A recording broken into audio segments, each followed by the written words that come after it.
Puji nama Tuhan, saudara. Kita masuk kebenaran firman Allah. Saudara, kita sudah mendengar dan kita tahu sendiri dari kitab Keluaran bagaimana bangsa Israel minta tolong kepada Tuhan karena tindasan Firaun di tanah Mesir, dan Tuhan memperhatikan umatnya. Tuhan katakan, aku memperhatikan umatku. Dan dia katakan dia akan turun dan melepaskan Bani Israel dari tindasan hidup di tanah Mesir. Bahkan firman Tuhan juga lebih jelas lagi mengatakan, berfirman, aku akan menuntun. Nah, kalau menuntun berbeda dengan mengiring ya. Mengiring mungkin di depan atau di belakang, tapi menuntun memegang tangan untuk terus dibawa. Nah, di situ tuntunan tangan Tuhan banyak sekali mujizat, banyak sekali tanda heran, sehingga kitab Keluaran menceritakan belum pernah terjadi di bangsa yang lain bagaimana Tuhannya campur tangan untuk menolong dan membela umatnya ini untuk dipimpin kepada tanah perjanjian, tanah Kanaan. Semestinya dipimpin Tuhan dengan tangan kuat kuasanya, Bani Israel harusnya berhasil masuk ke tanah Kanaan. Tetapi kalau kita perhatikan, kita bisa pelajari dalam kitab atau buku 1 Korintus pasal 10, kita lihat bagaimana kesalahan-kesalahan bangsa Israel sedemikian rupa. Ada 5 kesalahan bangsa Israel yang minggu lalu kita perhatikan, 2 di antaranya, yaitu mencobai Tuhan, lainnya lagi bersungut-sungut kepada Tuhan, sehingga firman Tuhan katakan sebagian besar Bani Israel yang keluar dari tanah Mesir itu akhirnya binasa, tidak bisa masuk ke dalam tanah Kanaan. Yang mestinya dipimpin oleh tangan Tuhan yang penuh kuasa, mestinya mereka bisa masuk ke tanah Kanaan. Tetapi kenyataannya semuanya gagal kecuali generasi yang berikutnya bisa masuk ke tanah Kanaan dipimpin oleh Yosua. Nah, saudara, di dalam perjanjian lama juga kita perhatikan bagaimana Gideon, bangsanya ditindas oleh Bani Median, sehingga untuk panen, untuk mengolah hasil, dia harus ngumpet-ngumpet karena hasilnya dirampas oleh Midian. Nah, satu ketika keluh kesah sedemikian rupa, Tuhan mengirim malaikatnya dan berkata kepada seorang pemuda yang bernama Gideon. Hai Gideon, pemuda yang gagah perkasa, engkau akan menjadi pahlawan untuk membebaskan bangsamu dari Bani Midian ini. Gideon apa yang jawab Gideon? Aduh, kalau orang Jakarta kata, jangan banyak ngomong deh. Kalau memang benar Tuhan menolong, bagaimana keadaan saya begini? Dan seterusnya. Kita sudah lewati bagian itu.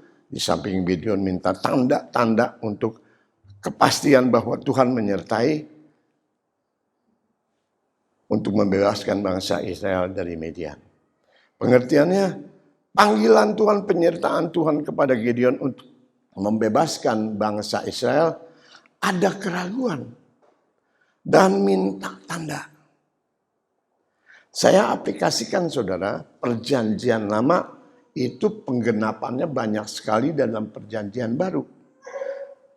Jadi bangsa Israel ini sewaktu dipimpin dari tindasan tanah Mesir, berbicara tentang kehidupan gereja Tuhan yang ada sekarang ini tidak jauh berbeda dalam perjanjian baru gereja Tuhan akhir zaman ini pun banyak tindasan. Dan banyak juga yang mencari tanda. Ragu untuk pertolongan Tuhan. Ragu untuk penyertaan Tuhan. Tanda dulu. Seringkali yang kalau kita bisa perhatikan, kalau memang Tuhan menyertai, kalau memang Tuhan, tadi Pak Haris memberikan kesaksian adalah untuk pertobatan. Puji Tuhan. Tetapi banyak juga Pak Haris kalau yang mengatakan, kalau memang benar-benar Tuhan ada, ekonomi saya bangun. Rezeki saya ditambahkan, usaha saya dibuat sedemikian rupa. Tanda-tanda yang sedemikian di akhir zaman, di gereja akhir zaman. Ya, begitu juga dengan Nabi Yunus. Yunus Tuhan suruh untuk pergi ke Niniwe. Tetapi apalatur, dia coba melarikan diri jauh dari hadapan Tuhan. Kebetulan, nah ini kebetulan. Coba kira-kira, dapat tiket, dapat kapal, bisa terbang menjauh. Itu berlawanan sekali dengan misi dan kehendak Tuhan. Kita lihat di dalam perjanjian lama. Di dalam perjanjian baru pun, saudara, gereja Tuhan akhir zaman, sekarang kita ini gereja Tuhan akhir zaman, banyak pertolongan Tuhan. Kita lihat satu ketika malaikat Gabriel berkata kepada seorang gadis, "Hei Maria, engkau yang diberkati Tuhan. Engkau yang memperoleh kasih karunia dari Tuhan. Rahimmu akan dipakai untuk melahirkan seorang bayi." Bla bla bla, kita tahu. Itu ada di dalam Injil Lukas cerita tentang Natal. Ya, 9 bulan, 10 hari atau 10 bulan Maria harus mengandung. Ya, tetapi Maria ini hamba Tuhan yang rendah hati. Maria ini hamba Tuhan yang taat. Dia hanya berkata, "Aku adalah hamba Tuhan.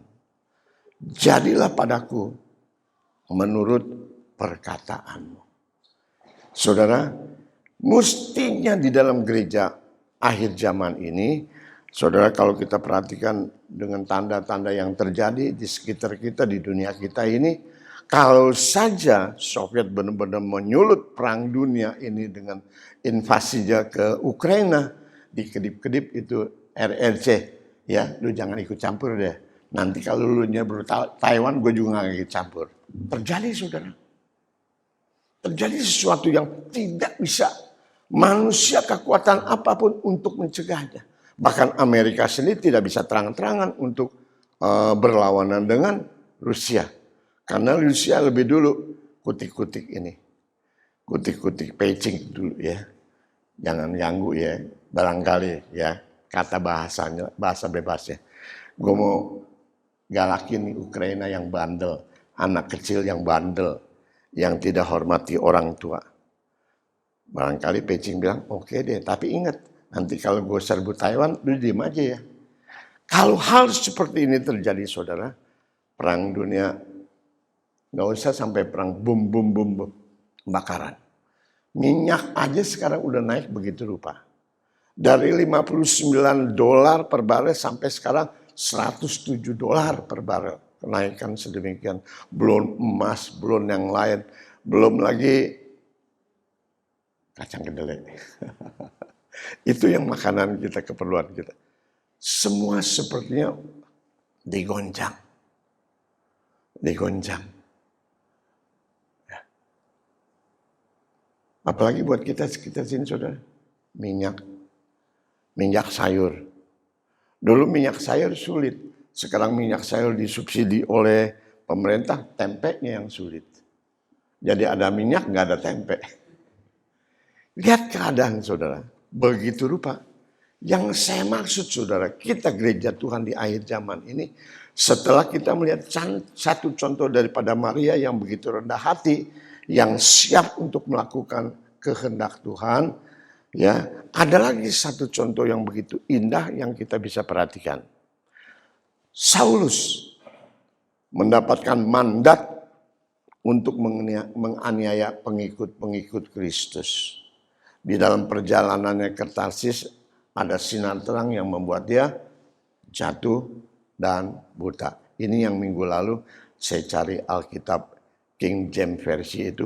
Ada satu kata yang tidak dicetak di LAI. Tapi di King James itu dituliskan. Setelah jatuh, Saul mendapatkan mendengar suara. Saul, Saul, mengapa engkau menganiaya aku? Saul berkata, siapa engkau Tuhan? Akulah Yesus yang engkau aniaya itu. Itu teksnya ada di dalam Kisah Rasul pasal 9. Nah selanjutnya ada satu bait atau satu kalimat perkataan yang Saulus sampaikan tidak tercetak di LAI. Di situ dikatakan, akulah yang engkau aniaya. Berikutnya Paulus atau Saulus yang sebelum diganti namanya Paulus katakan, apa yang harus saya lakukan? Setelah ada suara sedemikian rupa, begitu rupa, Saulus berkata, ya Tuhan, apa yang harus saya lakukan? Itu bait yang tidak ada, kalimat yang tidak ada di LAI yang umumnya kita pegang. Maksud saya begini saudara, ada spontanitas di dalam panggilan Tuhan. Ada spontanitas menyambut berita tentang keselamatan. Tadi Bapak Pendeta Haris mengatakan tidak ada seorang pendeta, tidak ada seorang penginjil, tidak ada seorang diakon yang menyampaikan berita keselamatan itu. Ini saudara sebenarnya, buat kita hamba-hamba Tuhan yang banyak, anak-anak Tuhan yang setiap minggu, setiap saat bisa mendengarkan firman Allah, mestinya merasakan ada banyak pekerjaan Tuhan. Tetapi seperti yang ada di dalam perjanjian lama, Gideon katakan minta tanda, si Yunus melarikan diri. Tetapi kita lihat Maria, seorang hamba Tuhan yang rendah hati, seorang hamba Tuhan yang taat dan berkata, aku adalah hamba Tuhan. Jadilah padaku menurut perkataanmu. Dan Paulus ini tidak lagi berdalil-dalil. Ya Tuhan, aku telah menganiaya pengikut-pengikut Kristus. Sekarang saya tahu bahwa Engkau adalah Tuhan. Lanjutannya apa yang saya harus lakukan? Bicara tentang spontanitas. Mestinya kita gereja Tuhan di akhir zaman ini mempunyai rasa tanggung jawab. Mempunyai rasa toleransi yang sedemikian rupa.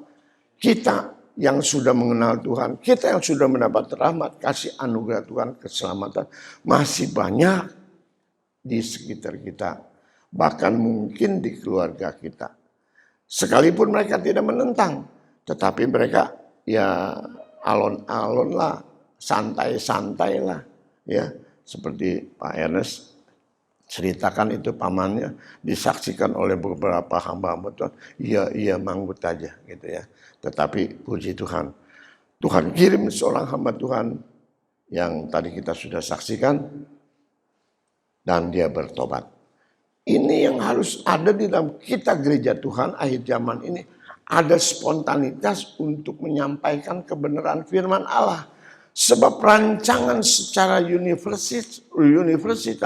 universal daripada Yahweh kita, YHWH, adalah bahwa Tuhan Yesus akan datang kembali menjemput umatnya. Perjanjian lama katakan, karena aku melihat umatku tertindas, maka dia turun tangan untuk membebaskan, memberikan kemerdekaan kepada bangsa Israel. Begitu juga saat sekarang ini. Karena Tuhan melihat bagaimana dunia ini, bagaimana keadaan dunia kita ini, ya, Yahweh mengutus anaknya untuk menjemput gereja Tuhan di akhir zaman yang sudah dipersiapkan. Siapa itu? Tentunya mereka yang percaya dengan sepenuh hati. Tentunya mereka yang mengasihi Tuhan. Tentunya mereka yang taat dan setia kepada Tuhan. Yang Tuhan akan jemput. Nah, kalau respon kita, reaksi kita di akhir zaman ini, sepertinya alon-alon saja, saudara. Kalau kita perhatikan di dalam Injil Matius pasal 25. Minta tolong Christian. Saya ketinggalan kacamata. Matius pasal 25. Ayat 1 sampai 13. Kita lihat lewat tayangan lebih besar hurufnya. Dari pasal 24, saudara, perikopnya itu berjudul khotbah tentang akhir zaman. Nah, ini pasal 25 ayat 1 sampai 13 ini pun dalam khotbah akhir zaman. Awalnya gadis-gadis, 10 gadis ini semangat sekali. Ya, semangat sekali. Tetapi dipisahkan, ada gadis yang bijaksana, ada gadis yang bodoh, ya, di situ. Nah, dari sini saudara, ke-10 gadis itu berbicara tentang anak-anak Tuhan, berbicara tentang gereja Tuhan. Ya, semuanya anak-anak Tuhan, semuanya gereja Tuhan. Nah, disinilah saya katakan perlunya kita menambah pengertian tentang firman Allah. Kita menambah pengertian tentang pengetahuan firman Allah. Ya, kalau gadis yang bijaksana itu sudah dapat visa, izin masuk ke dalam pesta anak domba Allah, bagaimana caranya?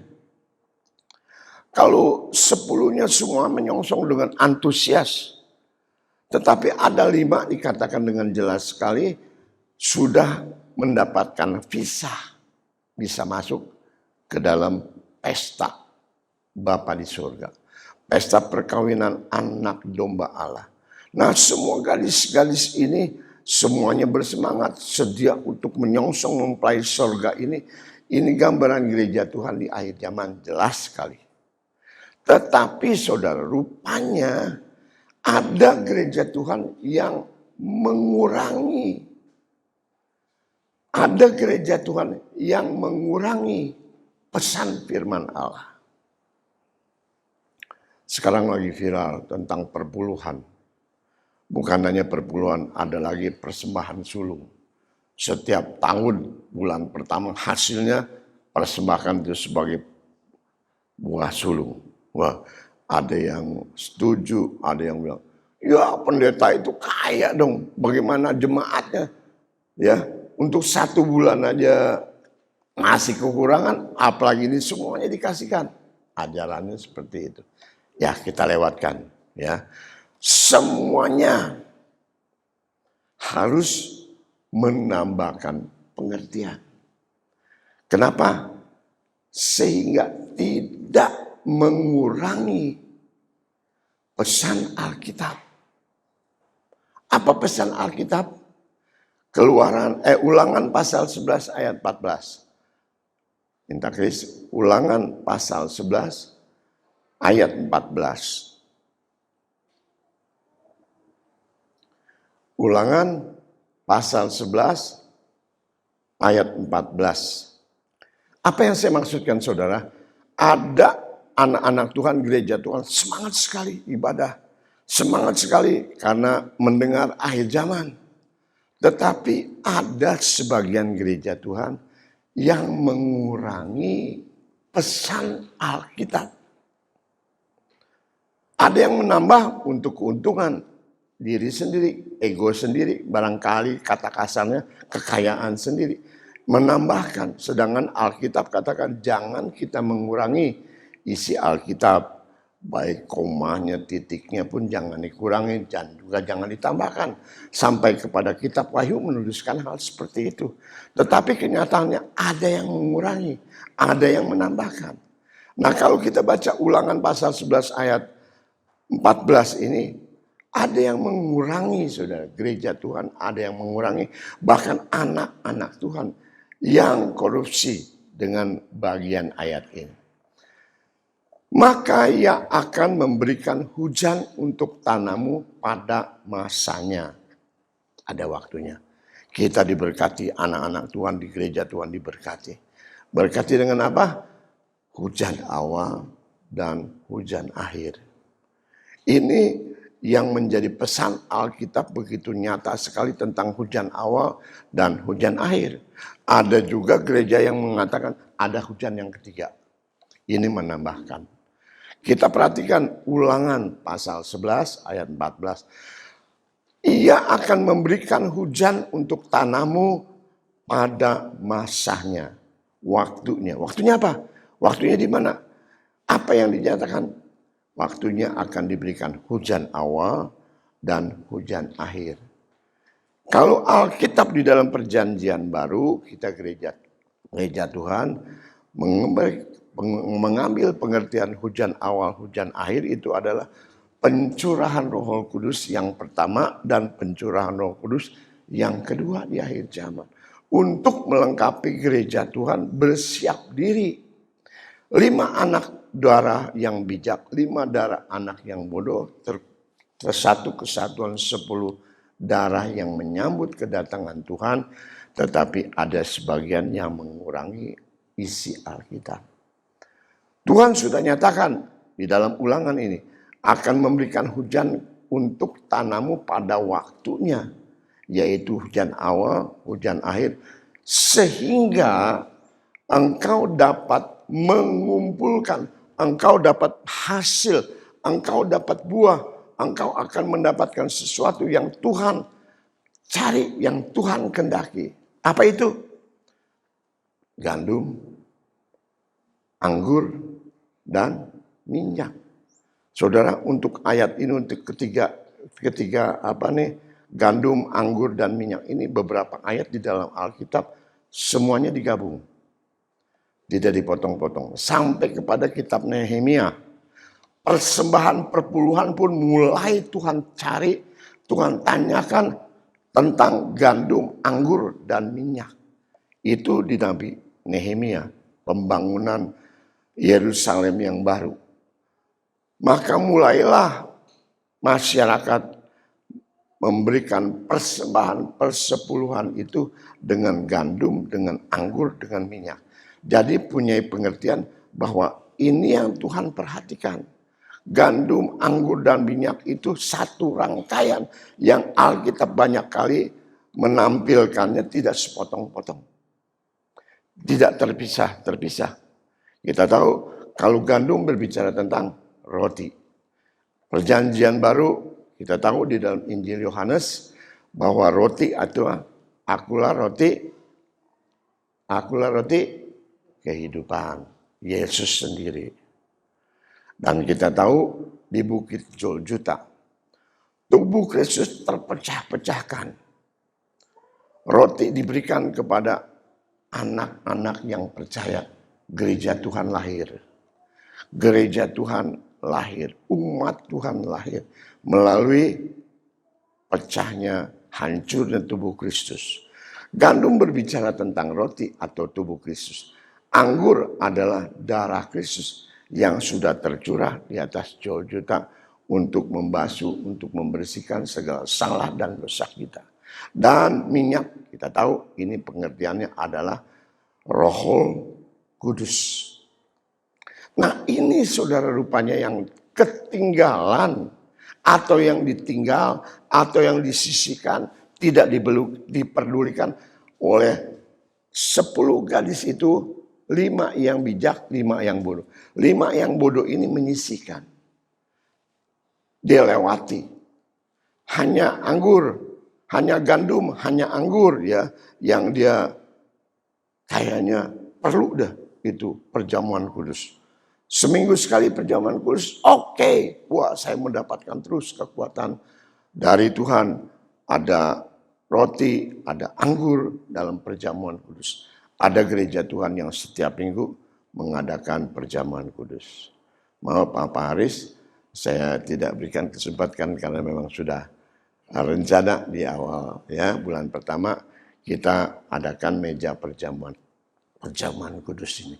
Nah ada gereja Tuhan yang seperti menyalahkan pengertian. Kalau anggur dan minyak itu bahkan ada yang bawa pulang ya untuk dijadikan apa itu di rumahnya sendiri. Tidak usah datang, titip aja dah. Titip sama temen, titip sama siapa aja ya. Ini amplop persembahan, ini amplop perpuluhan.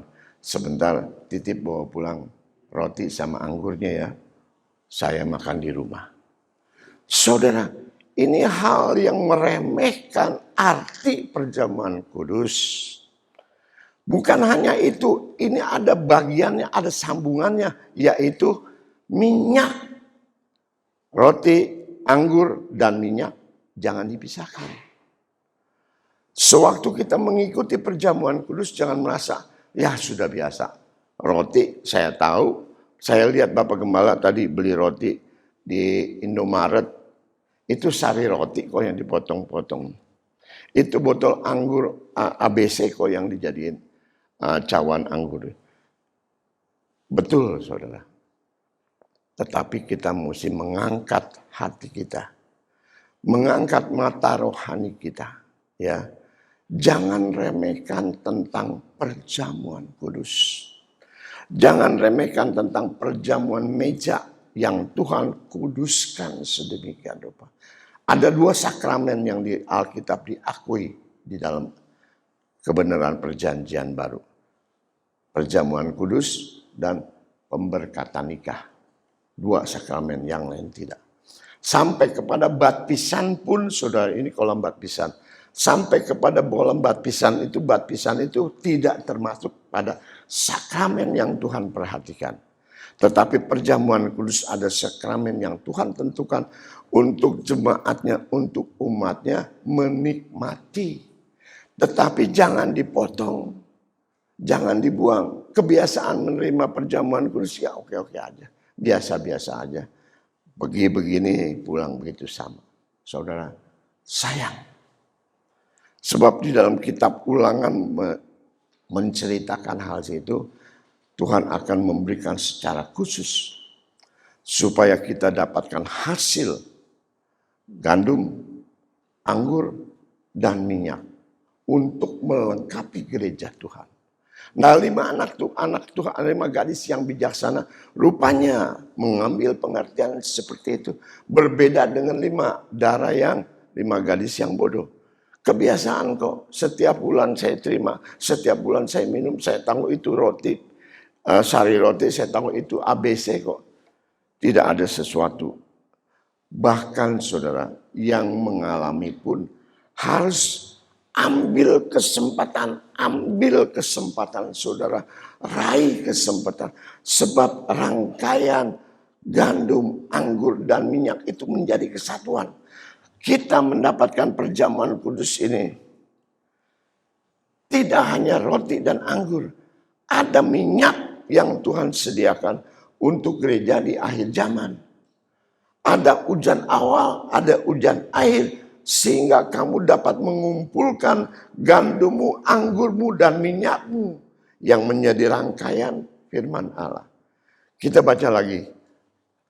Yeremia pasal 31. Yeremia pasal 31 ayat 12. Kitab Yeremia pasal 31 ayat 12. Kita perhatikan, mereka datang dengan bersorak-sorak atas Sion, atas Bukit Sion, atas gereja Tuhan, atas jemaat Tuhan. Ya, kita inilah Bukit Sionnya Tuhan, di mana Tuhan hadir, menyatakan kasih-Nya, kemuliaannya, anugerahnya, ya. Dan dikatakan di mana muka mereka berseri-seri. Kenapa? Oleh kebajikan Tuhan. Teruskan, Angel. Karena gandum, anggur dan minyak, karena anak-anak kambing domba dan lembu sapi, hidup mereka akan seperti taman yang diari baik-baik, mereka tidak akan kembali lagi merana. Ya, kita titik beratkan kepada bagian A bagi ayat ini. Ya, mereka datang dengan bersorak-sorak di atas Bukit Sion. Kesukaan, kegembiraan ada di gereja Tuhan. Sukacita berkat Tuhan ada di gereja Tuhan. Muka mereka berseri-seri karena kebajikan, kebaikan Tuhan, anugerah Tuhan, ya. Karena gandum, anggur dan minyak dan kambing domba dan lainnya semuanya Tuhan sertai, Tuhan lengkapi. Bukankah Matius juga berbicara di dalam perjanjian baru, perjanjian lama, perjanjian baru?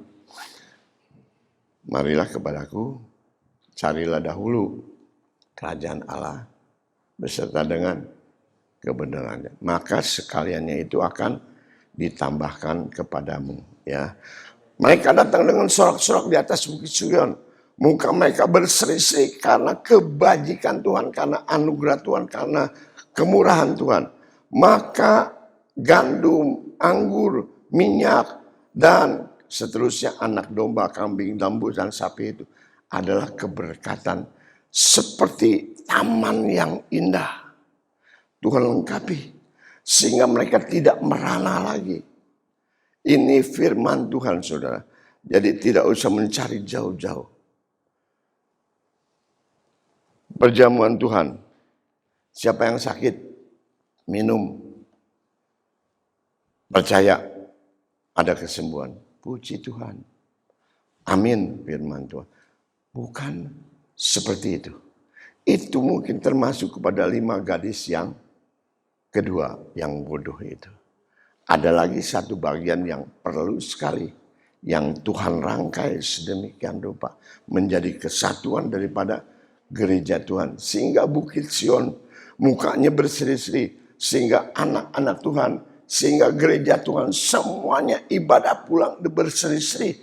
Bukan karena sakit disembuhkan, tetapi ada satu lagi kebajikan Tuhan yang Tuhan berikan, yaitu Roh Kudusnya yang diberikan kepada kita. Mustahil Pak Haris bisa bertobat kalau tidak ada Roh Kudus berbicara dalam hatinya. Amin Pak Haris. Itu yang diperlukan oleh 5 gadis bijaksana. Dia dapat bisa masuk ke dalam pesta Bapa di surga. Pesta perkawinan anak domba Allah. Karena dia sudah melengkapi ibadahnya, melengkapi kehidupan kesehariannya sebagai anak Tuhan. Ada gandum, ada minyak, ada anggur, ada minyak. Sehingga pada waktunya mukanya berseri-seri. Karena gandum, karena anggur, karena minyak dimiliki. Awalnya saudara, Petrus dibawa kepada gunung kemuliaan Tuhan. Petrus, Yohanes, dan Yakobus dibawa oleh Tuhan ke gunung tinggi, dituliskan di dalam Alkitab, dan di sana dia melihat kemuliaan Allah. Itu cerita singkatnya. Tetapi cerita panjangnya, Petrus, Yohanes, dan Yakobus ngapain? Ngapain? Kalau orang Bogor, molor itu apa? Paris. Molor itu apa? Tidur. Iya, Petrus molor. Tidur. Kemuliaan Allah di gunung kemuliaan Allah begitu nyata. Ada Musa, ada Elia. Tetapi Petrus dan kawan-kawannya ini tidur. Belum siap. Gereja Tuhan melihat kenyataan kemuliaan Allah. Saudara jangan sangsikan. Hanya di gereja besar ada kemuliaan Allah.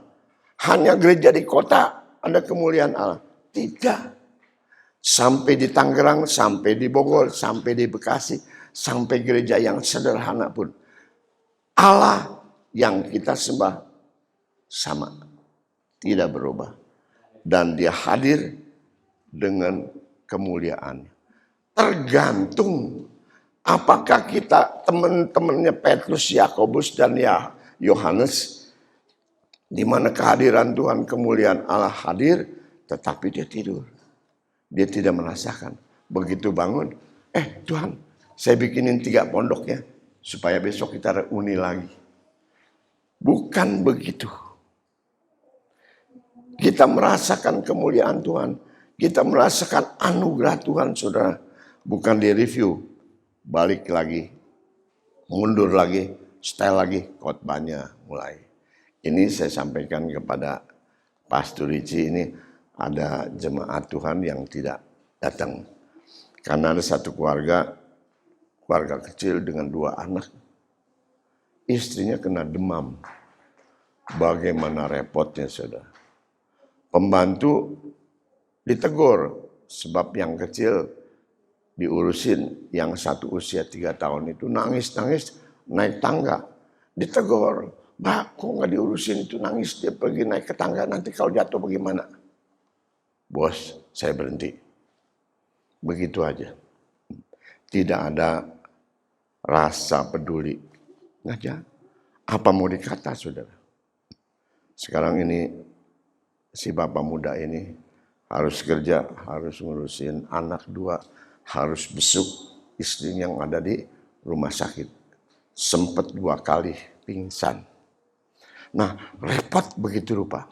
Tetapi saat kemuliaan Allah hadir, kalau kita tertidur, saudara, tidak bisa di-setel ulang. Tidak bisa di-setel ulang.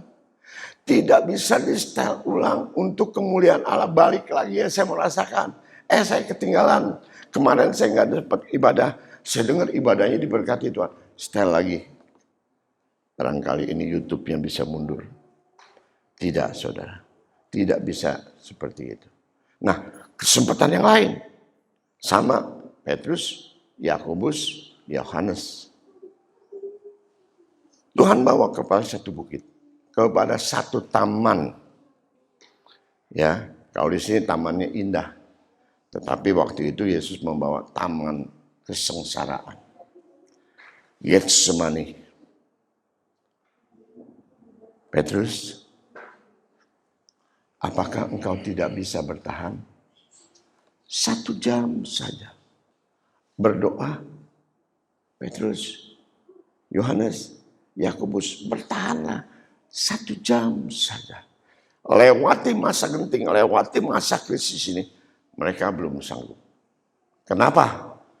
Karena waktu Kisah Rasul pasal 12. Sewaktu Petrus di penjara. Tangannya dibelenggu. Pengawal prajurit ada sisinya, kiri kanannya. Petrus bisa tidur. Santai. Kenapa? Ada jemaat Tuhan yang berdoa dengan tekun. Puji Tuhan. Ada jemaat Tuhan yang mendukung pekerjaan Tuhan. Ada jemaat Tuhan yang mendukung hamba Tuhan, gembalanya. Saya manusia. Keterbatasan itu ada. Jadi kita lihat sekali itu dituliskan di dalam Kisah Rasul 12. Bahwa jemaat tekun berdoa untuk Petrus. Petrus tidur. Tetapi bukan di situ letaknya, saudara. Letaknya Petrus mendapatkan ketenangan, kedapatkan rasanya, tidak lagi kekhawatiran. Kenapa? Karena dia sudah mendapat kekuatan baru, yaitu Roh Kudus. Kitab Yoel pasal 2, Kisah Rasul pasal 2, boleh baca lagi, Angel, ya, Angel baca lagi. Yo. Kisah Rasul pasal 2 ayat 11. Kita ulang sedikit supaya jelas, nggak apa-apa ya, untuk semuanya sama-sama kita menikmati firman Tuhan. Kisah Para Rasul, pasal kedua, ayat 11, firman Tuhan. Baik orang Yahudi maupun penganut agama Yahudi, orang Kreta dan orang Arab, kita mendengar mereka berkata-kata dalam bahasa kita sendiri tentang perbuatan-perbuatan besar yang dilakukan Allah. Terus, Mereka semuanya tercengang-cengang dan sangat termangu sambil berkata seorang kepada yang lain, apakah artinya ini? Tetapi orang lain menyindir, mereka sedang mabuk oleh anggur manis. terus yang saya maksud mungkin itu bagian yang terakhir aja tuh, tentang nubuatan Roh Kudus dicurahkan. Kisah Rasul pasal 2 ayat 11. Ya, teruskan.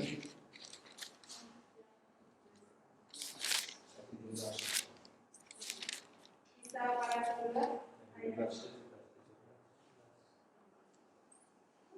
Kisah Para Rasul pasal kedua ayat yang ke-16. 17 ya, mulai dari 17. Ayat yang ke-17 demikian firman Tuhan. Akan terjadi pada hari-hari terakhir, demikianlah firman Allah, bahwa aku akan mencurahkan rohku ke atas semua manusia, maka anak-anakmu laki-laki dan perempuan akan bernubuat, dan teruna-terunamu akan mendapat penglihatan, dan orang-orangmu yang tua akan mendapat mimpi. 18. Juga kata hamba-hambaku laki-laki dan perempuan, akan kucurahkan rohku pada hari-hari itu, dan mereka akan bernubuat. 19 terus 20 Dan 21. aku akan mengadakan mukjizat-mukjizat di atas, di langit, dan tanda-tanda di bawah di bumi, darah dan api dan gumpalan-gumpalan asap. Matahari akan berubah menjadi gelap gulita dan bulan menjadi darah sebelum datangnya hari gelap, hari yang besar dan mulia itu. Dan barang siapa yang berseru kepada nama Tuhan akan diselamatkan. Amin. Puji Tuhan. Silakan duduk. Saudara, Petrus mendapatkan kekuatan bukan hanya dukungan jemaat yang tekun berdoa, tetapi dia sudah mendapatkan urapan roh yang begitu rupa. Dan urapan roh itu bukan hanya kepada Petrus, bukan hanya kepada pendeta, bukan hanya kepada gembala, kepada semua tua, muda, besar, kecil. Tuhan akan curahkan di akhir ini. Saudara, mari ada satu kesempatan. Kita masuk dalam meja perjamuan kudus. Ada roti gandum. Ada anggur. Bicara tentang darah Kristus. Saudara, ada satu lagi yang Tuhan janjikan. Pada waktunya engkau akan menimba, engkau akan memanen baik gandum, baik anggur dan minyak. Ya, hujan awal, hujan akhir. Buat kita gereja Tuhan. Jangan sampai kita tinggalkan. Sayang, kita semuanya gadis-gadis berbicara tentang gereja Tuhan. Semuanya bersemangat, 10 darah ini bersemangat. Tetapi ada yang memisahkan ayat firman Tuhan ini. Minyaknya nggak usah deh. Minyaknya buat pendeta aja deh, supaya doa orang sakit sembuh. Bukan hanya Pak Pendeta, bukan hanya Pak Haris saja memerlukan, kita semuanya. Gereja Tuhan, anak-anak Tuhan. Setelah kita menikmati tubuh dan darah Kristus, ada minyak yang tersedia untuk kita. Untuk kita kuat, untuk kita memperoleh pembaharuan, untuk kita memperoleh terobosan, untuk kita memperoleh kekuatan yang baru. Petrus mengalami hal seperti itu. Puji nama Tuhan. Mari kita tundukkan kepala, kita masuk dalam perjamuan kudus.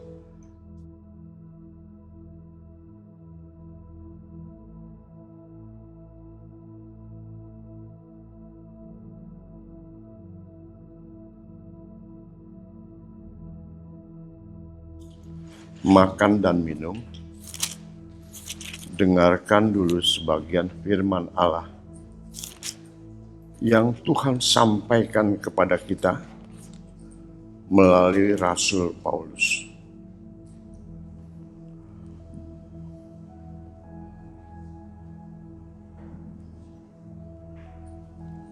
Sebab apa yang telah kuteruskan kepadamu telah aku terima dari Tuhan, yaitu bahwa Tuhan Yesus pada malam diserahkan, ia mengambil roti, dan sesudah itu ia mengucap syukur atasnya. Ia memecah-mecahkannya dan berkata, inilah tubuhku yang diserahkan bagi kamu. Saudara sekalian, bukankah roti yang kita pecah-pecahkan adalah tubuh Kristus? Amin. Mari kita makan bersama dalam nama Tuhan Yesus.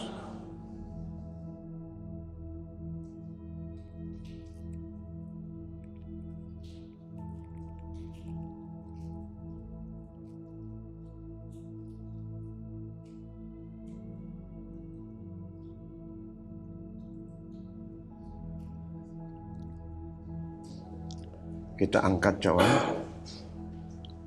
Ada yang belum terbuka, kita tunggu sebentar. Kalau sudah kita angkat.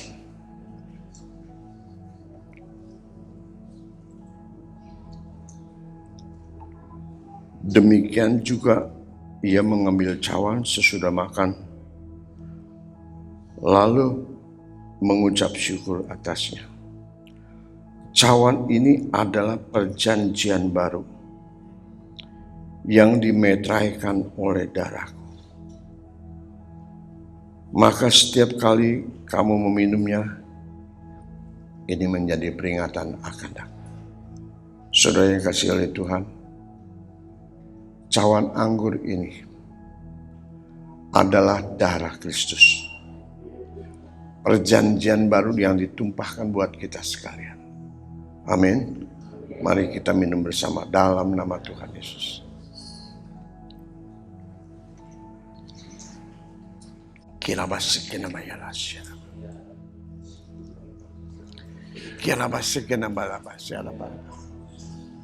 Berhembuslah Tuhan.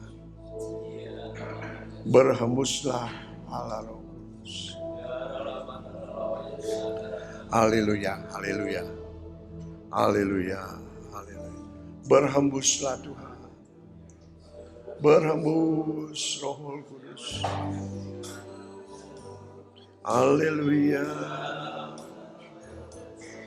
Kalau engkau sudah dikaruniakan dengan kata bahasa asing. Haleluya.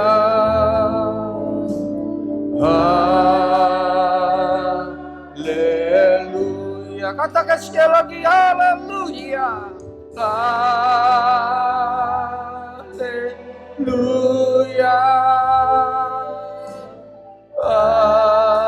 Oh, haleluya.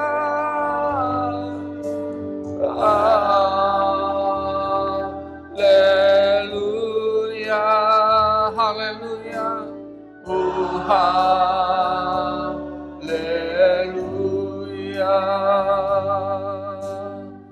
Terpujilah Engkau Tuhan dulu sekarang sampai selama-lamanya. Kuasa-Mu tidak akan pernah berubah. Sampai detik hari ini pun pertolongan Engkau tetap nyata bagi kami semua. Dan kami mengaminkan di bulan yang baru ini Tuhan berkat-Mu nyata bagi kami semua. Dan setiap apa yang sedang kami gumuli, setiap apa yang kami sedang cita-citakan, apa yang sedang kami doakan, Tuhanlah yang memenuhinya. Di dalam nama Yesus. Dan setiap kami yang hadir pada hari ini, kami boleh dipuaskan oleh firman-Mu. Kami boleh dipuaskan oleh kuasa-Mu. Kami boleh disegarkan kembali oleh kuasa-Mu Tuhan. Terpuji-pujilah Engkau Tuhan hari sampai selama-lamanya. Terima kasih buat hari ini. Terima kasih buat lawatan-Mu. Terima kasih buat berkat-berkat-Mu yang luar biasa hari ini. Dan semuanya kami boleh nikmati bersama dengan Engkau Tuhan. Dan juga terlebih hamba-Mu yang telah membawakan firman-Mu urapi senantiasa Tuhan. Berkat Allah selalu melimpah bagi kami semua. Inilah ucapan syukur kami kepada Engkau Tuhan buat hari yang baik ini. Terima kasih Tuhan. Sebentar kami umat-Mu akan kembali ke rumah kami masing-masing. Biarlah malaikat Tuhan menjaga dan menunjukkan dalam perjalanan kami. dari tempat ini sampai di rumah kami masing-masing dengan selamat. Mari saudara, kita angkat tangan kita terima berkat. Terimalah berkat yang datang daripada Allah. Tuhan memberkati engkau dan melindungi engkau. Tuhan menyinari engkau dengan wajah-Nya dan memberi engkau kasih karunia. Tuhan menghadapkan wajah-Nya kepadamu dan memberi engkau damai sejahtera. Kasih anugerah Allah Bapa, cinta kasih Yesus Kristus, penghiburan dari Roh Kudus tetap menyertai engkau hari ini, besok sampai selama-lamanya. Kami memuji besar-Mu. Haleluya.